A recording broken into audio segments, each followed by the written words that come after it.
Each week on Culinary Confidential, Christina Cates, a seasoned foodie who has worked at some of New York City's top restaurants, will share her passion for the culinary world. Whether you're a professional chef, a restaurant enthusiast, or a lover of good food, Christina dives into the heart of hospitality, exploring the trends, triumphs, and challenges facing the food service profession. And you won't want to miss her chats with some of the most interesting and influential industry voices. And now, please take your seat at the table as Culinary Confidential with Christina Cates starts now, exclusively on AM 970. The Answer. Welcome to Culinary Confidential with Christina Cates. This show is produced in association with my amazing friend, Lucas A. Ferrara. We are going to take our health and wellness approach up a notch tonight.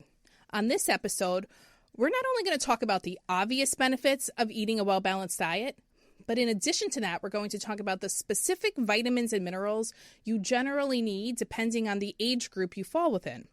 For example, like when you're in your 30s, your body needs different nutrients than when you're in your 40s, your 50s, your 60s, etc.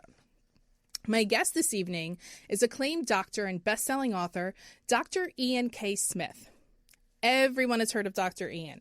If you watch television, you may have seen him as the co-host of the popular show The Doctors.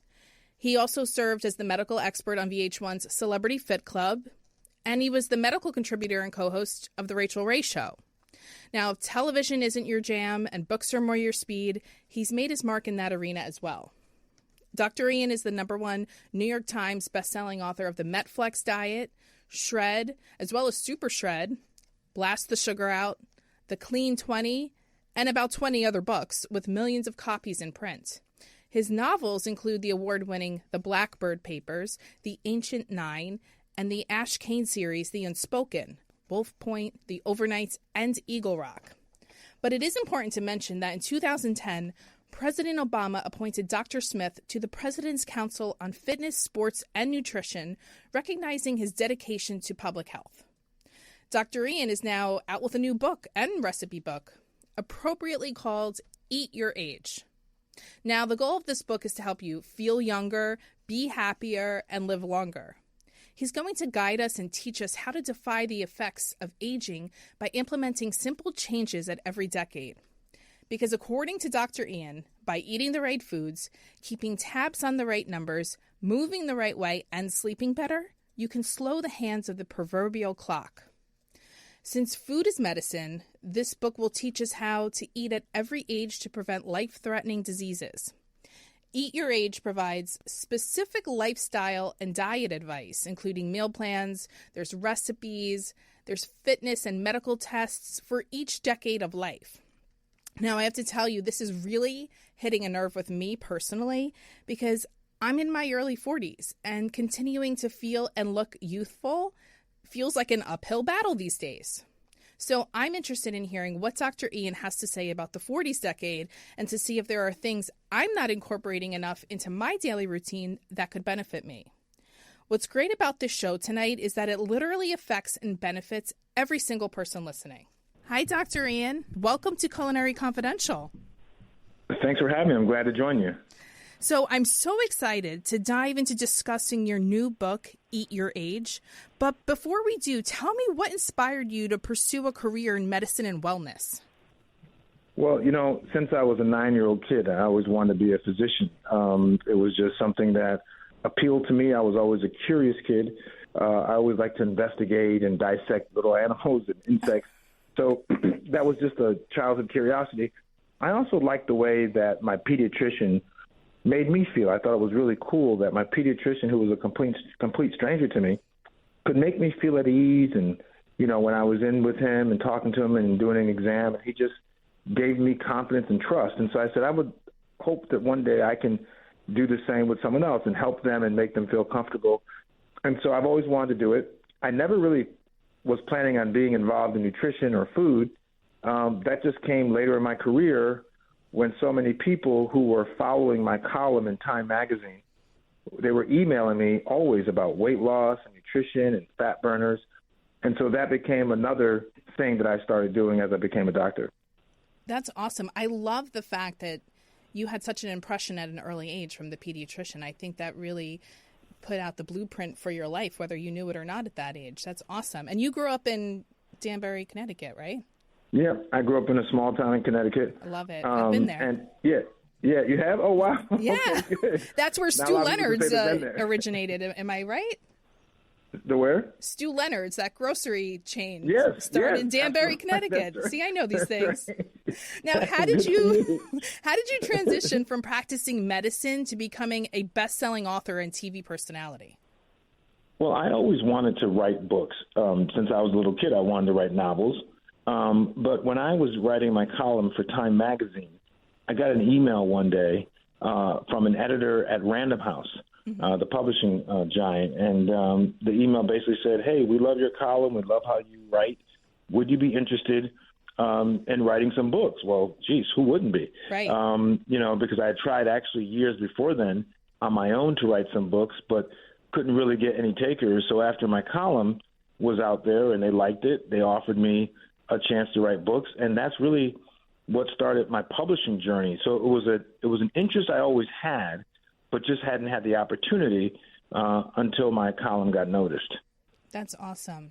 You've had a diverse career, from writing books to advising on national health initiatives. How do you balance it all? I have a motto I live by, which is you got to squeeze every ounce out of life. And so, I have a lot of energy. Yes. I have a lot of interest. And I also accept that we have one life here on earth.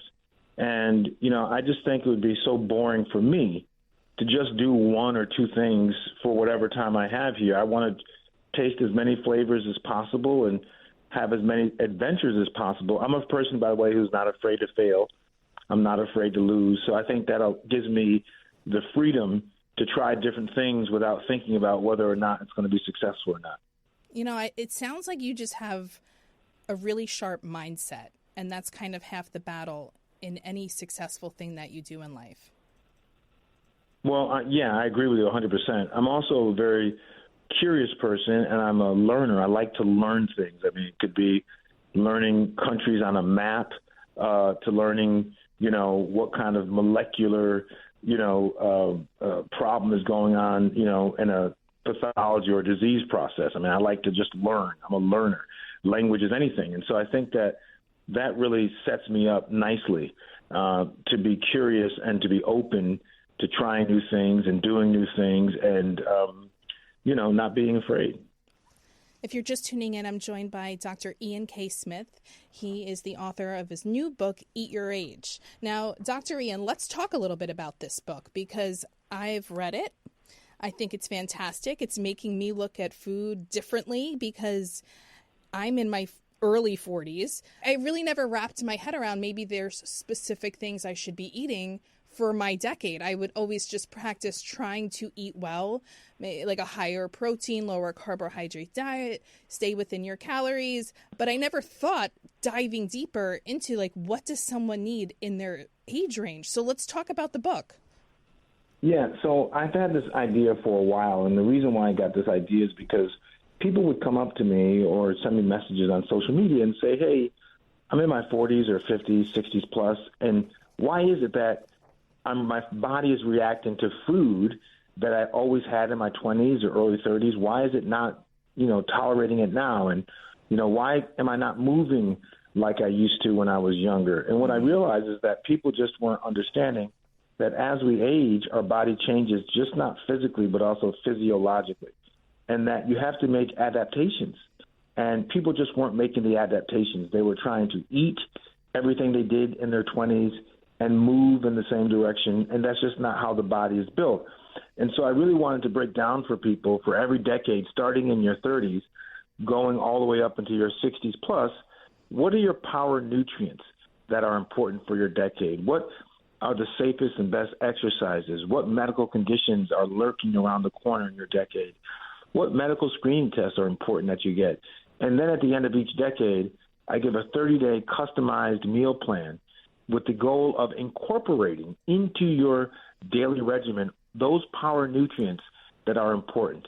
And so that's the idea. I think a lot of people don't realize that you can prevent and or treat a lot of chronic conditions at your kitchen table. It's what you're eating. Food is thy medicine. Food is our fuel.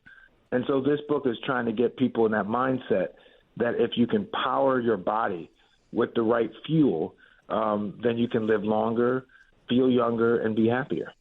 I love it. And I think that's so true because especially in this country, I think people lean so much on the medicine to correct whatever's going on in their body. They're more reactive than proactive. And it really starts, like you said, at the kitchen table with what's going in your body. And then if you need the medicine later, of course, it's there, but you have to do your part at first. Let's dive into the first, I guess, decade that we refer to in the book, in your 30s. What are the foods in your 30s that you should be incorporating into your diet? Yeah, so each decade has 10 of the power nutrients, and so I'll just give a couple for each decade. So in your 30s, I'd like to talk about calcium and iron. Calcium is important for strong bones. Mm-hmm. It's important for healthy teeth, and women in particular. I mean, everyone needs calcium, but women in particular need to be very mindful of their calcium consumption because without enough calcium, it could lead to things like osteoporosis or osteopenia, thinning of the bones as you get older. And so you can get calcium from dairy products, which everyone knows, so something like cheese, but you can also get it in things like broccoli. You can get it in kale. You can get it in salmon, soy milk, and spinach. And so what I do in the book is I just don't tell you what the nutrient does for you, but I also tell you in the same chapter where you can get those ingredients. And also in your 30s, iron. Iron's important. It's the building block of hemoglobin, which is the protein in the red blood cell that carries oxygen. And so you've heard before iron deficiency anemia. That's when people are not having enough iron, and therefore they are not carrying enough oxygen in their blood, and that can be problematic. So they end up either trying to increase their iron or taking supplements. But some of the natural ways of getting iron are things like spinach, which is a great source of iron, and even eggs. Eggs are a great source of iron. So in your 30s, those are two of the things that, come to mind when I think about your power nutrients. Okay, let's go into the 40s, and don't skimp on the details for this one, please. Well, the 40s decade is really about energy, and it's about hormonal changes, right? And so when I think about energy, I think about antioxidants. Everyone hears that word. A lot of people don't know what they really are. Antioxidants are really powerful. They, first of all, give you a boost of energy, which is important. But they're also important because they fight molecules in your body called free radicals. Free radicals are dangerous molecules that try to kill your cells, and they can accumulate in your body, and antioxidants basically defeat them. So that's very important. And so when you think of antioxidants, you think of color. You think of raspberries, blueberries, strawberries, blackberries. You think of things like carrots, tomatoes, by the way. Vitamin C is considered to be an antioxidant, by the way, also. But you think of like vitamin C, which is important. It has something called lycopene, which is really good. So that's what an antioxidant is. That's what it does. Very important, not just in your 40s, it's for all ages, but I start talking about antioxidants and ingesting them in large quantities in your 40s. Also in your 40s, I think it's very important that people start thinking about their heart health and their blood vessel health. It's extremely important because what you do in your 30s and 40s can set the stage for what happens in your 50s plus. So monounsaturated fats are really good for you. Now, people don't get confused. Hear the word saturated fat, unsaturated fat. The good fats are un. So this fat, when it has un in front of it, unsaturated, good. Saturated, not good. Monounsaturated fats are good because they raise the good cholesterol in your body, which is called HDL, and they lower the bad cholesterol in your body, which is the LDL. So, you want a lot of HDL, you want less LDL, and that's what monounsaturated fats do in your body. Where can you get them from? Two common sources: olives or olive oil. Extra virgin olive oil is an excellent source of monounsaturated fats. And avocados, for those who like guacamole. Oh, yeah. Avocados are wonderful, I would say eat half an avocado a couple times a week. So I think that's good, right? Okay. For my 40s? That's a good start. Should I do it every day?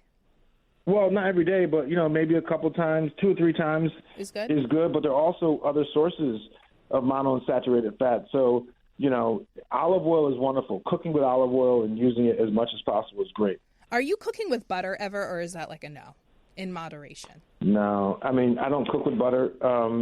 I use oils. I think I use olive oils. I mean, if you're trying to, when I will cook with butter, by the way, is if I'm trying to warm something up. If I have leftovers, which I love, by the way. Really? Yeah, I love leftovers. Sometimes leftovers are better than the primaries. I got to be honest with you. That's true. But if I'm warming something up, in a pan in a skillet, I may do a little butter in there, but very small amount, just to kind of get things going. But just a little. I use Don't mostly go crazy, olive oil. Dr. Ian. Yeah, Just a teaspoon. Stay in check. Dr. Ian. That stick of Kerrygold butter goes a long way in your house, let me tell you. That's my favorite butter, by the way. I love that butter. It's the best. It's grass-fed butter. It's the best. Yeah. Yes, absolutely. All right, let's move into the 50s. What are we focusing on in your 50s? Yeah, so in your 50s, honestly, it's really about thinking about your heart health. That's when people start, experiencing symptoms or actually having troubles related to the heart disease. So heart health is extremely important. Also, your gastrointestinal tract, your GI system is important because as we get older, our gastrointestinal system does not process as well. It doesn't move as well as it used to. And so let's talk about that. So your GI tract, you need fiber. Fiber is what keeps your GI tract healthy. It keeps it regular.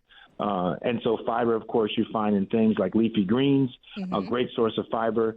Avocado has fiber, but also there are fiber in things like chia seeds are a great source of fiber. In fact, chia seeds, if someone said, what one ingredient would you choose that really covers a lot of the nutritional requirements of the body, I would say chia seeds. Really? Because they're full of they're full of so much. They're full of protein. They got fiber. They got omega-3s. So chia seeds are great. You can put them in pudding, put them in a smoothie, in a shake, on a salad, overnight oats, which there's a recipe for in the recipe book that I wrote. That's a companion to this. There's an Eat Your Age recipe book. So anyway, so fiber is important. And then we talk about heart health. So omega-3s are really good. Omega-3s are the good fats. So they're good for your heart and they're good for your brain. I call it heart health, brain health. And you can find omega-3s in things like fatty fish, whether it be salmon, mackerel, tuna, even sardines, rainbow trout. So a fatty fish is full of omega-3s, but you can also find it in nuts like walnuts. Walnuts are another source of omega-3s. So in your 50s, those are 2 of the 10 power nutrients I like to talk about. Love it. And then let's just finish before we go to commercial break with your 60s. 60s and above. Yeah, real fast. So 60s plus, it's all about, in my opinion, building muscle mass. Oh. That's really important, and people don't talk about it. Everyone talks about cardio, which is good for your heart and good for your lungs.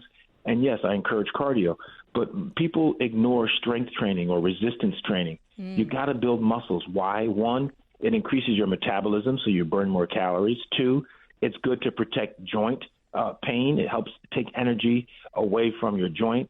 And 3, a lot of people start falling because their foot is clipping the curb or clipping a step. It's because they have muscular weakness in their lower extremities, in their legs. And so you really got to build muscles. So the foundation of muscles is protein. Protein. You can get it in non-animal sources like chickpeas, beans, and other legumes. You can, of course, get it in meats like chicken. Red meat, as you get older, it should really not be that much, to be honest with you. Yeah. But you can limited, but you can also get it in fish. And then the other one real fast before we go to break, when I talk about 60, it's your immune system.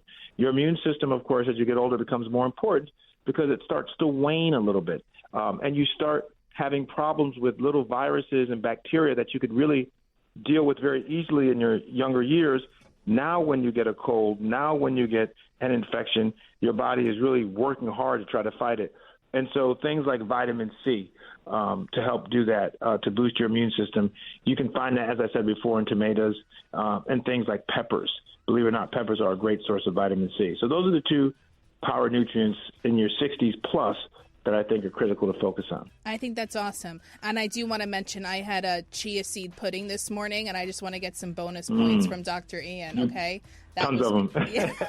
Great. We're going to head to commercial break. Stay right there. You're listening to Culinary Confidential with Christina Cates on AM 970 The Answer.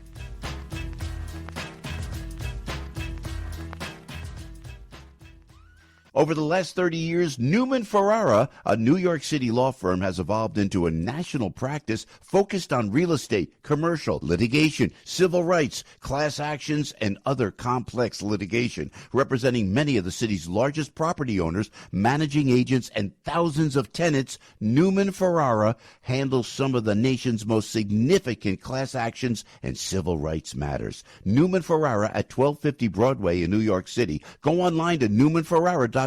That's newmanferrara.com. Listen to the firm's name partner, Lucas Ferrara, every Saturday at 10 a.m. on Dottie Herman's longest-running real estate radio program, Eye on Real Estate on AM 970. A real estate lawyer for 35 years, Lucas is a professor at New York Law School and is also a published author with books on real estate and New York's landlord-tenant law. Tune in Saturdays at 10 a.m. to hear Lucas's unique perspective and advice on Eye on Real Estate. Welcome back to Culinary Confidential with Christina Cates on AM 970. The Answer. Welcome back to the show. I'm joined by Dr. Ian K. Smith, #1 New York Times best-selling author. He's out with a new book called Eat Your Age. If you're just tuning in, he just gave us all the details on what to focus on in your 30s, your 40s, your 50s, the 60s and above, the nutrients you need in those age groups. And we're not done yet. Dr. Ian, welcome back. Thanks. I'm glad to be with you. This is an awesome conversation. Yes. This is just like, a regular night for you, though. This is your life, health and wellness.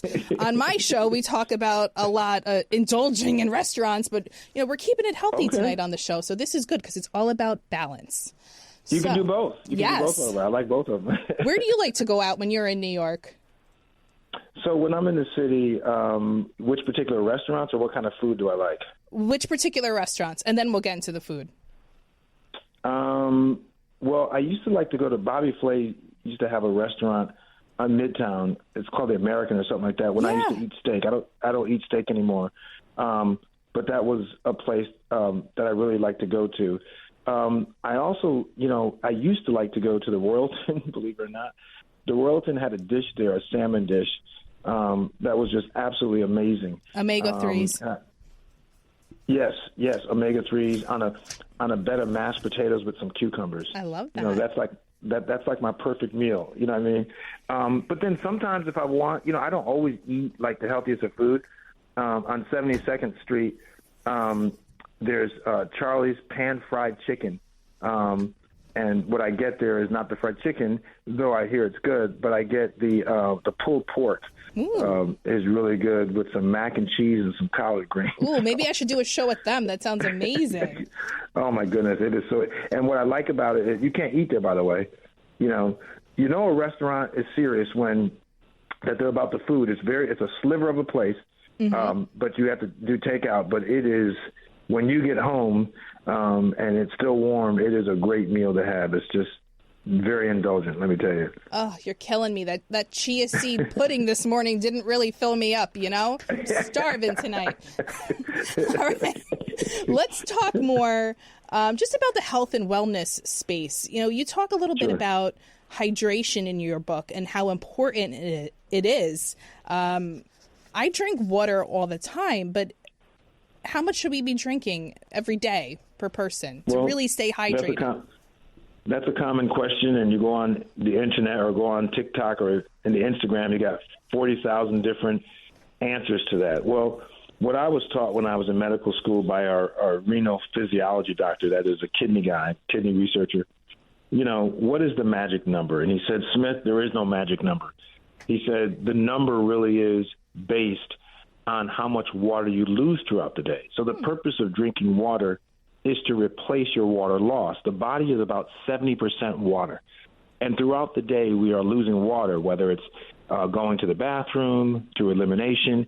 We lose it through sweating. We lose it even when we're breathing, through our pores. There are all kinds of ways that we are losing water. And so how much you need is basically how much you need to replace to get yourself back to even. The average person, I'm not talking about marathon runners, the average person probably needs anywhere from 6 to 10 cups of water per day, and that's just based on your losses. So if you're hitting somewhere in that range, you're probably, close to where you need to be. If not, you are there.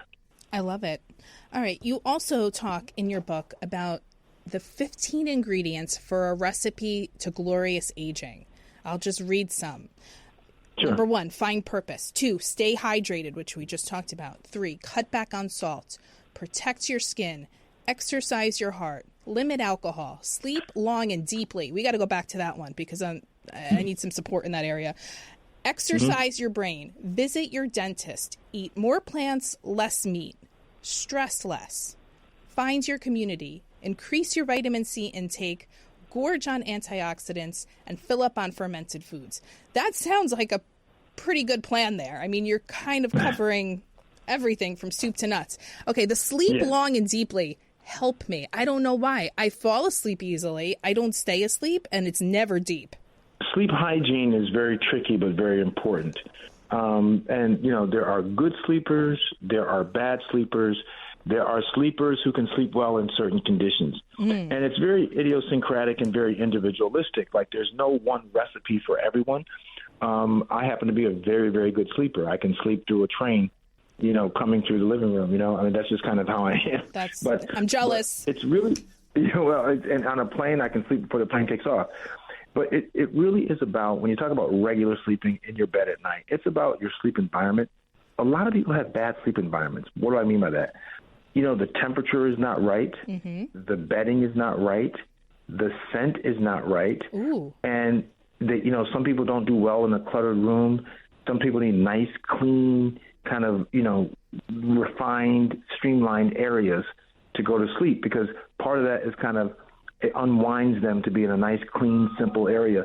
So the environment's very critical. Also, what you do before you go to sleep.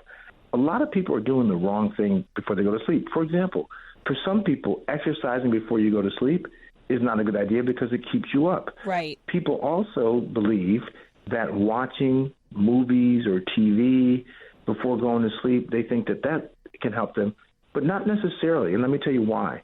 When you are watching your phone or a TV screen before you go to sleep, even though you're closing your eyes and you feel like you're going to sleep, you're not going into a deep sleep because your brain is still stimulated. It's still hyperstimulated by the screen, by the light and what it was doing to you, particularly blue light.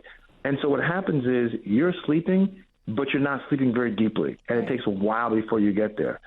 And the last thing I would say is that, the proximity of eating and what you're eating can actually affect your sleep. A lot of people are eating too close to when they're going to sleep.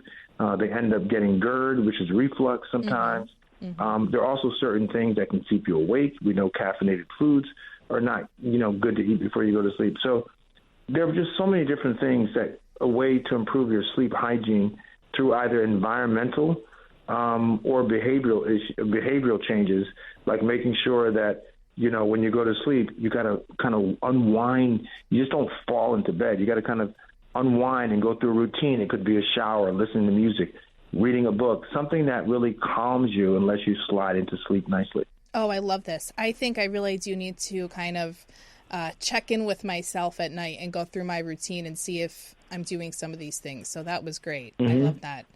I'm going to be on the Dr. Ian sleep schedule in no time. Okay. So we've not really talked yet about fitness and exercise. And I mean, I'm sure that plays a huge part, hand in hand with eating the right foods. What kind of exercises should you be doing at each age range? Yeah, exercise is huge. I mean, that's one of my biggest things. If you go on my Instagram, I do a lot of Instagram? Tell everyone. Videos. What's my Instagram is at Dr. Ian Smith. Spell the doctor out, IAN Smith. But a lot of my posts are to get people inspired about how to do simple exercises, either with or without equipment, either in a gym or in their own living room. But how can you get yourself moving and get your muscles together and your joints right by exercising. So movement's key. I always say motion is lotion, and the body likes to be lubricated. So we got to do that. Now, the book goes through the QR codes in the book. And the reason why I did that is because I want you, trying to write via text in a book how to do a certain exercise is much different than someone seeing it. So the QR codes in the book, when you hit them with your phone, it'll take you to a page where you'll see me doing the videos. So if I'm saying you need to do more bicep curls, which means, lifting, weights with your arms and, getting your biceps nice, there's a demonstration for it. And the book also breaks down for different generations and different, decades, what exercises, are best for your decade. For example, I don't think someone 60s plus needs to do a burpee. Oh, thank God. I can't wait to be 60. Well, I have a reservation about burpees in general, by the way. That's a whole other conversation. That's a fitness conversation about their value to most people, and most people aren't doing them right anyway, by the way. I was in a hotel gym not too long ago, and a guy was working out. I was in Boston, and the guy was doing burpees, and he was doing them completely ineffectively. And I just don't know what it added to his workout. Did you step in and tell him? Never, no. No, my wife has taught me to mind my own business and stay in my lane, exactly. So no, I didn't. I wanted to, yes, but I didn't. But anyway, so there's certain things you do in your 30s, more complicated compound exercises that are not necessary or even safe in some cases in your 50s or 60s plus. And so I want people to realize, yes, you still must exercise. That's extremely important, but you may need to modify the exercise you're doing based on what your physical condition is and also based on where your body is at a particular age. Right.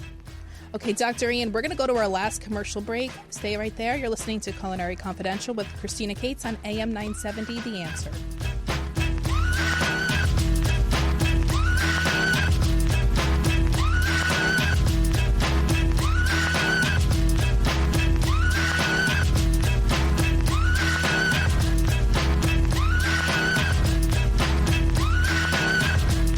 Over the last 30 years, Newman Ferrara, a New York City law firm, has evolved into a national practice focused on real estate, commercial, litigation, civil rights, class actions, and other complex litigation, representing many of the city's largest property owners, managing agents, and thousands of tenants. Newman Ferrara handles some of the nation's most significant class actions and civil rights matters. Newman Ferrara at 1250 Broadway in New York City. Go online to newmanferrara.com.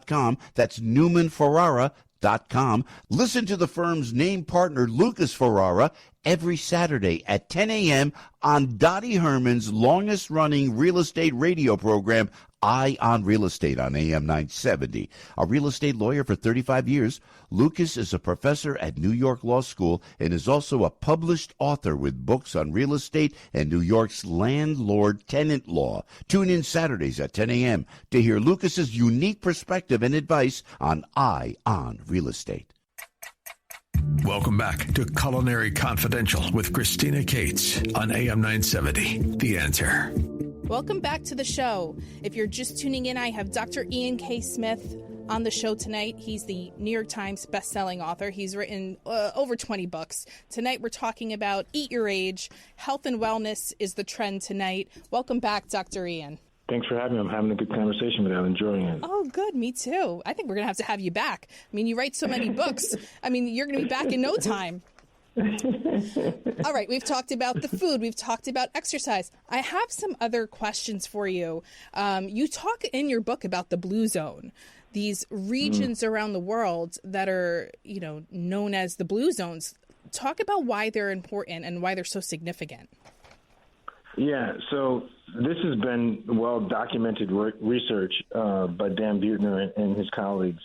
And what they did was they traveled around the world and they looked at places to see, where are places in the world where people are living not just a long time, but a better quality of life, healthier life. And they call these areas blue zones. And that's basically, the idea behind it is that what are these people doing in these particular areas of the country that are allowing them to live longer, allowing them to have much better health profiles than other parts of the world. And I think that it's important for people to understand that a lot of their findings are what, we're trying to incorporate, and I incorporate some of them in the first chapter when I talk about how you defy age, and you read through some of the 15 items that help with that. Those are some of the things that they found were connected to people who were living longer. They were eating more of a Mediterranean diet, more fish, less red meat, more olive oil, a lot of vegetables that they eat. They also had a great sense of community, meaning that as people got older, rather than being isolated, they still had community of peers or families or friends. Staying active was really important in these blue zones. As people got older, they just didn't wither and go into the corner and say, I'm waiting for my time. Right. Instead, they remained active in the community. They learned things, learned a new language, learned an instrument. But that's really a key part, I think, and a lot of the blue zone research is how active people were, and particularly how active they were with their community. And also, I think that people talked about the amount of sleep that they were getting. A lot of people were talking about getting between 8 to 10 hours of sleep. And some of the places, afternoon naps, which I love, by the way, are a regular part of the day. And so basically I say in the book in chapter 1, adequate sleep is not a luxury, but it's a necessity for good health. And so these are the kinds of findings that the Blue Zone really focused on and kind of opened up everyone's eyes to some of the common attributes or lifestyle behaviors of people who are living longer and a higher quality of life. I tell you, I went to Sardinia this past summer. I could live a long life, too, if I lived there. I mean, stunning. It's beautiful. It's picturesque, right? Yeah. I mean, everything's fresh. You do a lot of walking around. It's just a slower pace of life. It's lovely. I do have a question between prebiotics and probiotics. You hear how beneficial they are for the gut microbiome, but what exactly is the difference between the two? Yeah, it gets a little complicated, and people sometimes think that they're actually the same thing. But what people have to understand is that, the word pre basically means before. So basically prebiotics are like non-digestible food components that basically stimulate the growth and or activity of bacteria that are in the colon. So in our gut, everyone has bacteria in our gut. Mm-hmm. We call them good bacteria, bad bacteria. So that's what's called your microbiome. Those are the bacteria and other bugs, viruses, fungi that are living in your gut, okay? Prebiotics, basically, and by the way, the bacteria and those things that are in your gut, those are probiotics, okay? So the prebiotics basically feed the probiotics. Okay. So that's the difference. Both. You need both. And optimally, yes, you would have both, and that's kind of the major difference. They're both beneficial for the health of your gut, but they of course work in different ways. The probiotics are live microorganisms that you can consume in things like fermented foods and yogurts. So you can consume probiotics, right, and they're beneficial to your health. And you can consume prebiotics, but the prebiotics feed the probiotics. Love it. All right, I do want to ask you this because you are, in with the celeb crowd. And you do like to take a bit of a holistic approach to health and wellness. What are your thoughts on some of these semaglutides like, Ozempic and things like that people are taking? Is that you think it's just a shortcut?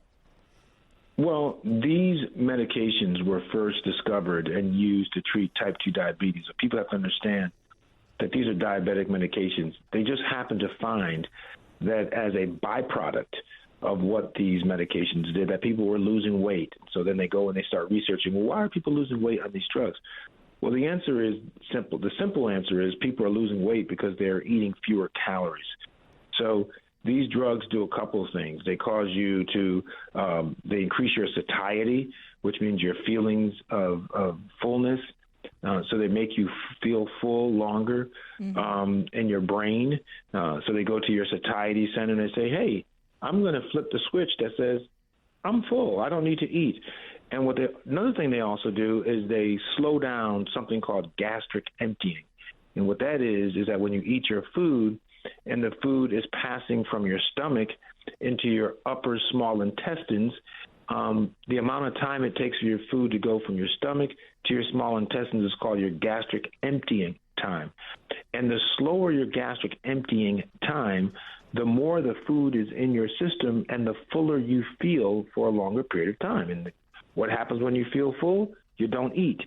So these two mechanisms really help people to consume fewer calories. That's the bottom line, is that people are just basically eating less calories. So someone who was eating 3,000 calories a day before taking one of these GLP-1 agonists, the semaglutides, before, when they were doing that before, now they're probably eating, let's say, 1,800 calories. Well, if you're eating fewer calories, we've been saying since the beginning of time, calories in must be less than calories out to lose weight, so that it's not a surprise that people are losing weight. Now, what people aren't talking about often are the side effects. Right. These drugs have a lot of side effects, a long list of side effects that you have to be careful of. And number two, people have to understand that just taking these medications alone are not going to be a long-term answer. You still have to make behavioral choice changes, like how you eat and how you exercise. They're still critical in order to keep the weight off, because you're not going to stay on these drugs forever. But if you are a diabetic, you would, right? If you're a diabetic and you need to, yes. I mean, you don't have a choice. But, the longer you are on medications, the greater your chance, obviously, of experiencing side effects. Yeah. And so it's not ideal to be on these medications for a long time. But if you have to, you have to. All right, Dr. Ian, can you share a success story from someone who maybe followed one of your health programs or read one of your books? Sure. I had a woman who, one of my earlier books, had tried everything. This is her testimony to me. I've tried everything, and I just couldn't get the weight off.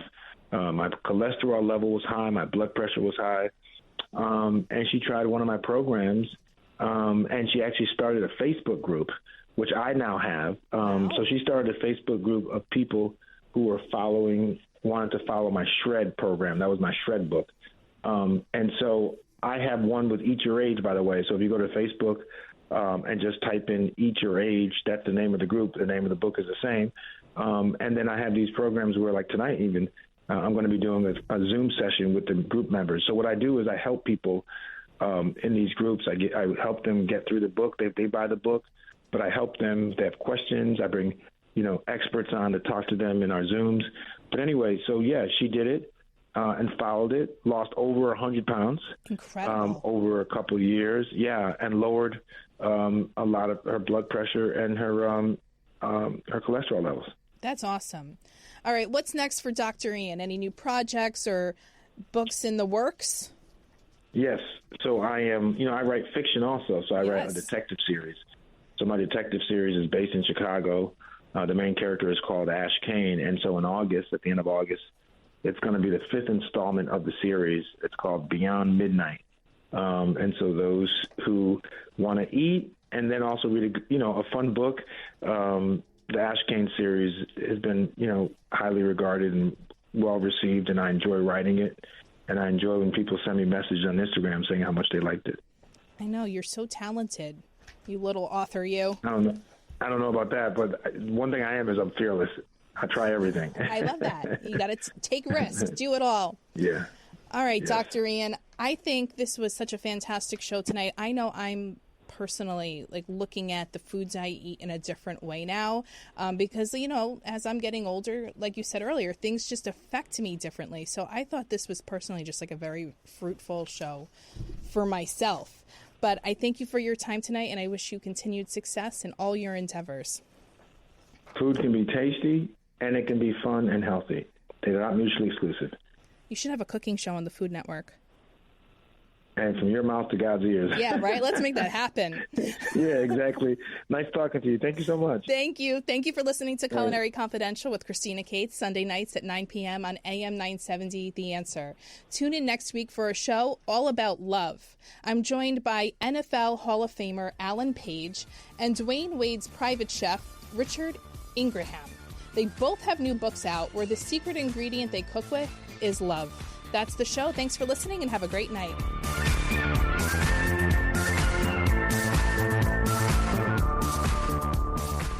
The preceding program is sponsored by Shake It Off Live, LLC.